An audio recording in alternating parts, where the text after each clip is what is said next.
Swan. Tengo una duda existencial. ¿Y esa duda existe? Interesante cuestión.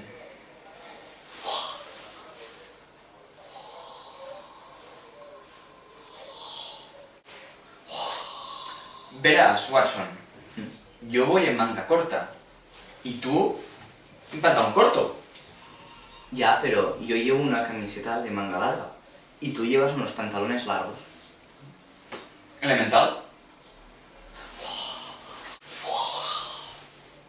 Pero, Xuan, si estamos en verano, deberías ir con pantalón corto. Pero, Watson, si estamos en verano, deberías ir en manga corta.